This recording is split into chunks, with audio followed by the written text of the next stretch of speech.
Hi කොහොමද? ඉතින් මම YouTube එකට අලුත්. මම ආසාවෙන් ඉතින් කරන්න. අපි පටන් ගමුද අපේ කාමරේ හදන්න.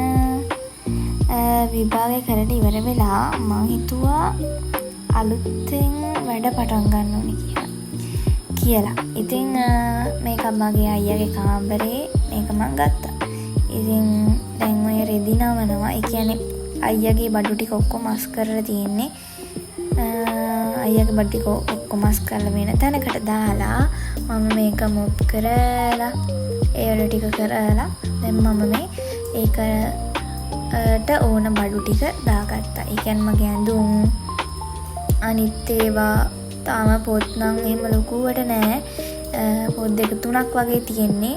තාම පන්ති යන පටන් ගත්තේ නැහනේ. ඉතින් රෙදි නවනවා ඔන්න ඔහොම.